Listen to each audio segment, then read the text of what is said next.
दोस्तों हाल ही में एमपीपीबी व्यापम द्वारा ग्रुप 3 में सब इंजीनियर भर्ती 2022 के लिए लगभग 3,500 पोस्ट रिलीज़ किए गए हैं, जो कि एक बहुत ही बड़ा नंबर है और एक अच्छी अपॉर्चुनिटीज़ है आप सभी के लिए। इतने बड़े नंबर पर पीवी ने कभी सब इंजीनियर की भर्ती रिलीज़ नहीं की है। इसका रीज़न भी है क्योंकि पिछले 3 साल से पीईबी ने सब इंजीनियर की कोई फुल फ्लेज्ड वैकेंसी नहीं दी। अगर 2020 में अर्बन डेवलपमेंट कॉर्पोरेशन की 50 वैकेंसी को छोड़ दें, क्योंकि वो दिखावे के लिए कराई गई थी चुनाव की वजह से, पहले वो डायरेक्ट इंटरव्यू बेसिस पे होनी थी। तो ये एक अच्छा मौका है आप सभी के लिए। तो डिटेल में यहाँ पे समझेंगे इस एग्ज़ाम के बारे में, इससे रिलेटेड फीचर्स के बारे में और क्या नया किया गया है इस एग्ज़ाम में इस बार, वो भी देखेंगे। स्वागत है आपका आपके अपने यूट्यूब चैनल अध्ययन सेतु एकेडमी में। तो दोस्तों ये जो ग्रुप 3 कैटेगरी में उपयंत्री या सब इंजीनियर की भर्ती है, इसमें 3 तरह की पोस्ट दी गई हैं। एक तो सब इंजीनियर की, ड्राफ्ट्समैन की और टाइम कीपर की। फॉर्म भरना स्टार्ट किया जाएगा 9 अप्रैल से और जो लास्ट डेट है वो 23 अप्रैल रखी गई है और साथ ही साथ जो एग्ज़ाम है वो 6 जून से स्टार्ट होगा। यहाँ पे जो एग्ज़ाम फॉर्म की फ़ीस है वो जनरल या अनरिज़र्व कैटेगरी के लिए 500 रखी गई है और अदर कैंडिडेट्स के लिए 250 रखी गई है। जो बैकलॉग भर्ती हैं वहाँ पे कोई एग्ज़ाम फ़ीस नहीं रखी गई है। अगर बात करें एजेंशियल क्वालिफ़िकेशन की, तो यहाँ पे जो मिनिमम क्वालिफ़िकेशन है वो सब इंजीनियर के लिए डिप्लोमा होना चाहिए कम से कम सिविल, मैकेनिकल और इलेक्ट्रिकल में। ड्राफ्ट्समैन के लिए 10+2 के साथ डिप्लोमा इन ड्राफ्ट्समैन या फिर ड्राफ्ट्समैन में सर्टिफिकेशन होना चाहिए आपका।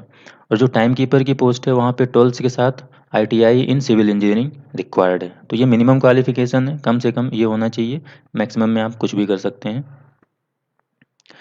जो यहाँ पे कैंडिडेट्स की एज लिमिट है वो मिनिमम 18 ईयर और मैक्सिमम एज लिमिट 40 ईयर है। और जो रिजर्व कैंडिडेट्स हैं और गवर्नमेंट एम्प्लॉयज़ हैं, साथ ही साथ जो वुमेन कैंडिडेट्स हैं उनको 5 ईयर का रिलैक्सेशन दिया गया है यहाँ पे। नंबर ऑफ पोस्ट यहाँ पे टोटल 3,453 पोस्ट दी गई हैं, जिसमें से सिविल के 2017 सबसे ज़्यादा पोस्ट हैं, मैकेनिकल इलेक्ट्रिकल की 1280 पोस्ट हैं। कुछ-कुछ डिपार्टमेंट में मैकेनिकल इलेक्ट्रिकल को कंबाइन करके दिया गया है। कुछ 3 डिपार्टमेंट हैं जिनमें पावर जनरेशन, पावर मैनेजमेंट और पावर ट्रांसमिशन, वहाँ पे अलग-अलग वैकेंसीज़ मेंशन की गई हैं। तो इसलिए यहाँ पे कंबाइन मैंने यहाँ पे शो किया है, जो कि 1280 पोस्ट हैं दोनों के लिए मिला के। ड्राफ्ट्समैन के 39 पोस्ट हैं और टाइम कीपर के 113 वैकेंसी हैं यहाँ पे। अगर बात करें सिविल की कैटेगरी वाइज़ वैकेंसी, तो जनरल कैटेगरी में 500, ईडब्ल्यूएस इकोनॉमिकल वीकर सेक्शन में 167 पोस्ट हैं, एससी कैटेगरी में 357, एसटी की 476 और ओबीसी की 517 वैकेंसी हैं। नया यहाँ पे ये किया गया है कि जो ऑलरेडी संविदा पे काम कर रहे हैं गवर्नमेंट डिपार्टमेंट्स में, जो कॉन्ट्रैक्ट बेसिस पे काम कर रहे हैं और उनको 5 साल या उससे ज़्यादा हो गया है, तो उनको 20% सीट रिज़र्व कर दी गई है उन संविदा कर्मियों के लिए, कुछ-कुछ डिपार्टमेंट्स में। तो जनरल की 500 सीट में से 84 सीट्स रिज़र्व कर दी गई है संविदा कर्मियों के लिए। ईडब्ल्यूएस के 167 में से 24 सीट्स रिज़र्व हो गई हैं। एससी के 357 में से 62 सीट 20% सीट जो है वो रिज़र्व कर दी गई है संविदा कर्मियों के लिए। एसटी में 77 सीट रिज़र्व है और ओबीसी में 76 सीट रिज़र्व हैं। तो इस बार 20% सीट्स रिज़र्व की गई हैं जो संविदा कर्मी हैं उनके लिए।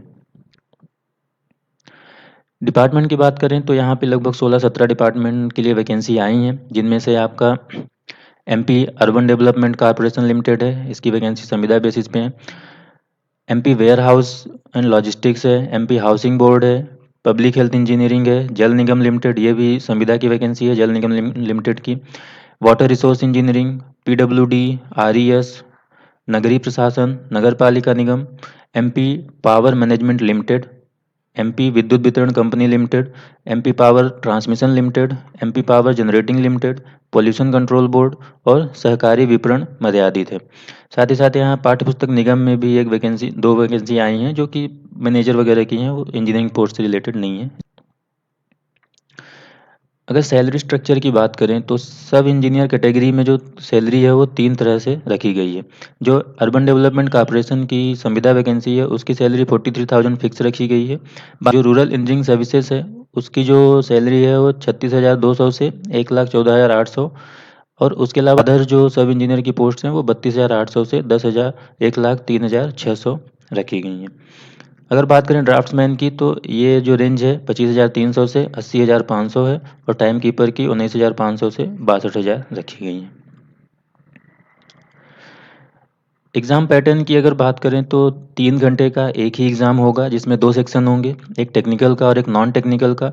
जो टेक्निकल का सेक्शन होगा 100 क्वेश्चन 100 नंबर के होंगे आपके सब्जेक्ट से रिलेटेड, आप सिविल, मैकेनिकल, इलेक्ट्रिकल। और जो नॉन टेक्निकल सेक्शन है उसमें भी 100 क्वेश्चन होंगे 100 नंबर के, और 7 सेक्शन रहते हैं उसमें जहाँ से इक्वल क्वेश्चंस पूछे जाते हैं, 14-15 नंबर ऑफ क्वेश्चंस पूछे जाते हैं, जिनमें से general knowledge, general Hindi, general English, general mathematics, reasoning, science, general computer knowledge. तो यहाँ से क्वेश्चन पूछे जाते हैं और ये सबके लिए कॉमन रहेगा। तो ये एक बहुत ही अच्छी अपॉर्चुनिटीज़ है आप सभी के लिए। और अगर हम पैटर्न देखें तो अब अगले 2-3 साल तक कोई वैकेंसी नहीं आने वाली है सब इंजीनियर की, तो इस अपॉर्चुनिटीज़ को हमें अच्छी तरीके से ग्रैब करना है। आज की वीडियो में इतना ही। अगर वीडियो पसंद आया आपको तो लाइक कर चैनल को सब्सक्राइब कर दें और अपने दोस्तों के साथ भी शेयर कर दें। जय हिंद, धन्यवाद।